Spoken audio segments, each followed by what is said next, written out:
Doggies, nature's furry amigos, creatures of infamy and of mystery,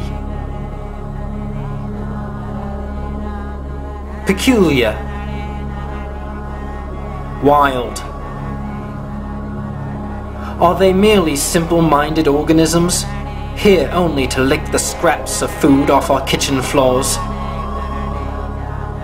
Or is there something more, a unique intelligence, an innate animal instinct which we humans can't understand? Warm, friendly. Some are docile, passive, while others, vicious beasts foaming at the mouth for the taste of blood. I'm Laurence Tybalt, journalist and filmmaker, and with this project I step into the wild kingdom, hoping to discover the truth behind these wondrous animals.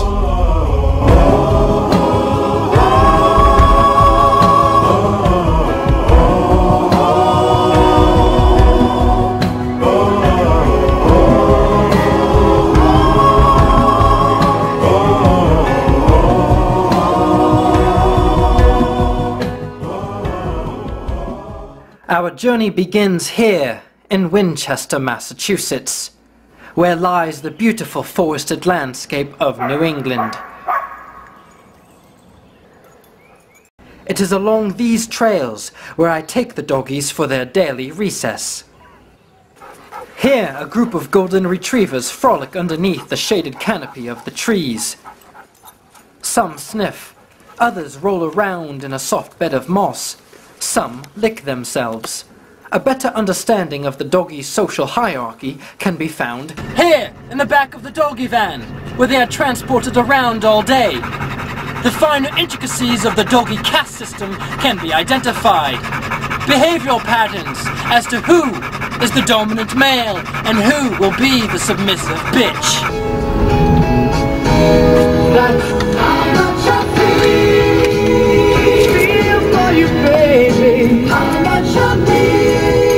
As I drive through the winding neighborhood streets of Winchester, the sense of excitement from these pooches is palpable.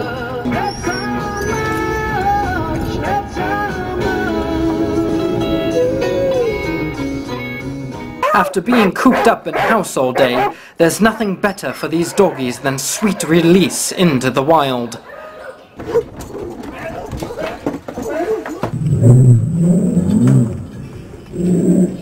Deeper in the wood, they play, joyfully, but some protest this freedom. The state government of Massachusetts tries to prohibit their freedom by imposing a leash law. I spoke with Sergeant Bob McHugh of the Woburn Police Department and asked him why he thought leash laws were a good thing. I remember when I was younger, I used to chase the dogs all the time. In Massachusetts, doggies can't go in certain parks and are barred from state beaches for the fear that they may relieve themselves in public. Even here in Winchester, look at this sign posted by the government on South Border Road. No peeing allowed. But we return to the fells where solace is found. Here, Carly finds an amphibian friend whose color is almost a perfect camouflage. Carly pounces, but the fast-footed frog hops into the brush for safety. All sorts of creatures dwell in these parts, like this snapping turtle, which we were lucky enough to stumble across in our travels. Katie decides to investigate, and gets a snap in return. After an exciting day in the forest, we return to the van. The excessive panting shows that these doggies have had a good workout. I wonder what canine life is like in other parts of the world. I try to find out by speaking with Lafia, a Winchester nanny who was born here, in the West African country of Senegal.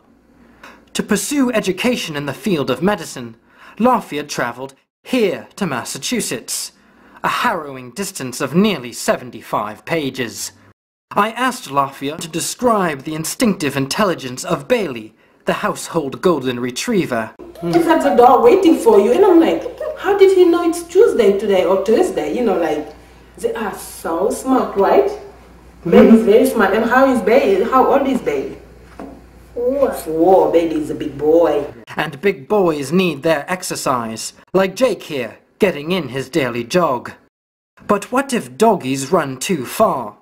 In the dangerous world of man, a doggy could run into a street, and the threat of oncoming automobiles is a real one. To pursue this, I traveled here, to this man's house, where the zooming traffic out front was a bit unsettling. I spoke with Ryan, who, years earlier, tragically lost his companion named Buddy. He reluctantly agreed to speak about the events that led to this terribly sad tragedy.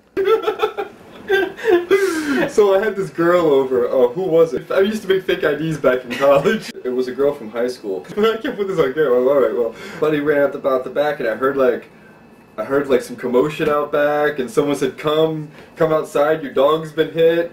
And I had like 2 girls, I was making their fake ID. The dog is laying there on the ground, and I started freaking out. I started yelling at the lady, "Are you the bitch that hit my dog? Who's the bitch that hit my dog?" And some lady's crying, "I'm the bitch that hit your dog!" He went on to speak about the days of his college fraternity, but particularly of one very special member. I then traveled back to Winchester, where these vibrant poochies exuded the thrill of life. Even during the rainy season, the doggies play happily as if the sun was still shining. Here, Guinness uses his powerful front legs to dig in a mud puddle. Why? Well, why not? It's easy to forget that these lands were once inhabited by Native Americans.